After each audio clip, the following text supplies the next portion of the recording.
right, so this is Mark for the Flood for the Echo series. Hey, I'm back again, and I'm wearing my favorite blue shirt, and I just want to make sure that as we gather together, you know that I'm here because I want to have our youth, our young adults, our families to be growing in the ways of Christ.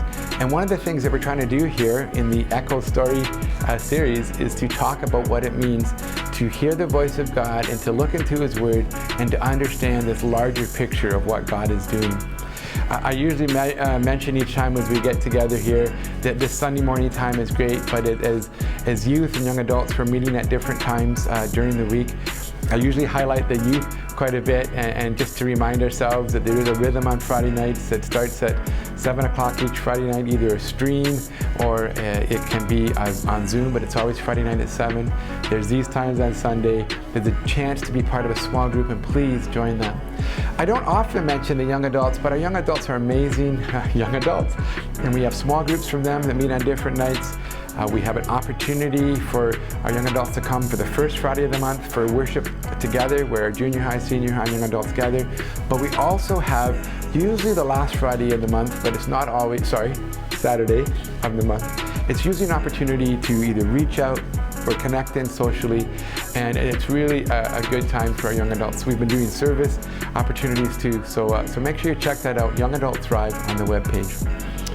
Hey, as we jump in now to our story again, and we're going to be looking at the flood.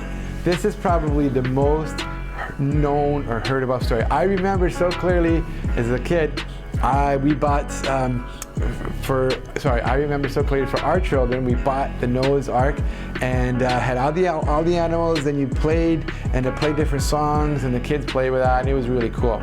And really, really amazing. Now, of course, when I was a kid, I just was told to make an ark out of sticks or something like that in the backyard, and then I would throw water on it. I don't know. It was a little bit more prehistoric. As we gather in this story, I just want to remind us and bring us up to speed again, is that we are trying to connect this through, and it is woven together and written together on purpose this way. We're in Genesis 4-9 in the story of the flood, and we've done the story of understanding about the first humans and creation. We've talked about this immediate problem of the separation when we chose to go against God and disobey.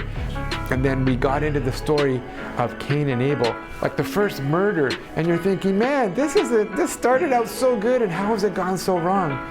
Well, today, as we continue on, it unfortunately doesn't get much better. In fact, it gets worse. So let's listen to and understand this story of the flood.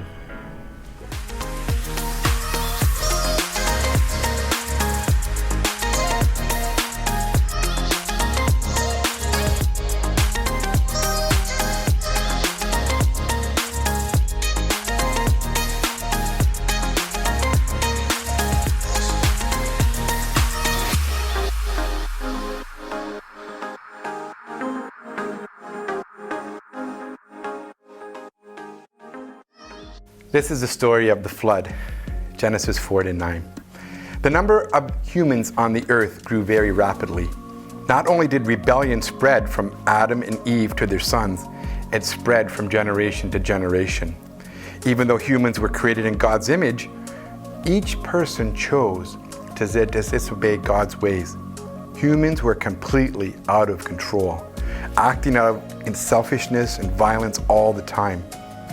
When God saw that people's hearts and minds were filled with evil day and night, His heart was broken.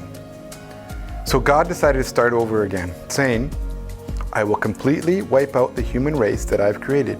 I'm sorry that I ever made them. But there was one man, Noah, who still had a close relationship with God. Noah was the only blameless man living on earth at that time. So God said to Noah, I have decided to cover the earth with a flood, destroying everything alive. But I will give you a plan to keep you safe. God told Noah to build a large boat called an ark, giving him specific instructions about how big to make it, what it should look like. God said to him, make a boat from wood and seal it with tar, inside and out. Then build many decks and stalls for animals inside of it. I promise to keep you safe in this ark. A pair of every kind of animal, male and female, will come with you to be kept alive. You will also bring 7 pairs of animals that I approve for you to eat and sacrifice. And remember, take enough food for your family and for all the animals." So Noah did exactly as the Lord had said. And just as God had said, the floods came. The waters burst from the earth. The rain poured from the sky. And when the waters came, Noah and his family and all of the animals boarded the ark. As the waters rose, the boat floated safely on the surface. The flood covered even the tallest mountains, and all living creatures on the earth were destroyed, except for those on the ark. After 40 days, the rain stopped. Many months passed, and as the water slowly began to dry up, there was weeks that Noah sent out a dove and to see if it could find dry land. Finally, the dove returned with an olive leaf in its mouth. Noah sent out the dove again, and when it didn't come back, he knew it was safe to return to the land. As soon as Noah came off the ark, he built an altar, selected pure animals from every approved species, and he sacrificed them to God as a symbol of thankfulness and of worship. God was pleased with Noah's sacrifice, and he said, "Even those people's thoughts and actions are bent toward evil from the time they're children, I promise to never again destroy all living things with a flood. As a symbol of my promise, I'll hang a rainbow in the clouds, and whenever you see a rainbow, this will remind you of my promise to you." Then God told Noah and his sons, "I have put all animals under your control. You can use them for food, but you must never eat animals that still have their life blood in them. Life is in the blood, and all life belongs to me. Those who murder must be punished by death." God blessed Noah and his sons, telling them to have many children and once again fill the earth with people.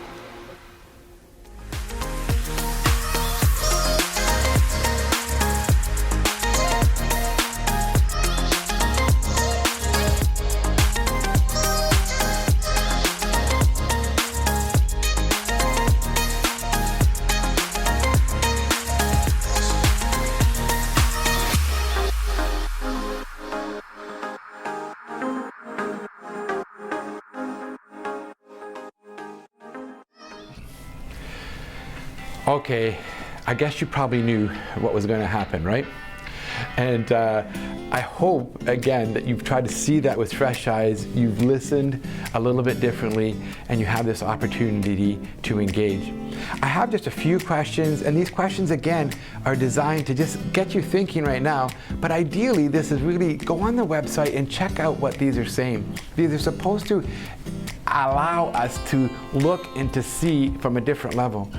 We did this just a little while ago with our youth, and maybe you remember the lesson when we talked about the OI principle. So observing what's there, trying to interpret what it means, and then applying it to our lives. And it's, of course, a lesson that we learn for our whole lives. So in this story, here's some questions to get us going. So why did God flood the earth and destroy everything?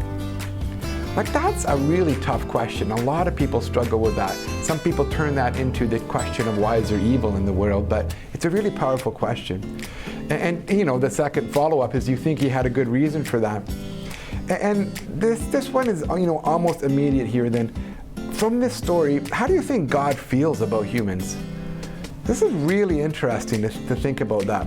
So obviously he's saving, but then he's also destroying. So what's happening? And you know, some of the interesting is, why do you think Noah took animals on the ark? Very interesting, eh? And these last two that we always try to remind you about seeing how God is interacting with humans, and then seeing about what the story teaches us about God. One thing in particular I want to draw a note of on this story is, there's two things here. What was God communicating by creating a rainbow? And the other one is, what did God say to Noah about the blood from the sacrifices? I'm going to ask you why we think that's important, but I want to encourage you to know it's important. And if you look through, follow the narrative through, you're going to see this over and over again, of life being in the blood. Hey, as you spend time engaging with God's Word, you're never going to go wrong. It is the grand narrative. It is the story. I could really talk a long time about this when I get pumped up, but I really want to encourage you, You cannot, in my humble opinion, look through any period of human history and don't see that we go back to over and over again of this interaction with God's story. What's it like? What's it mean when we are humans? What's it mean to be human? What's it mean to be created in the image of an awesome, loving Creator? Hey, we'll see you next time, and thanks for joining us.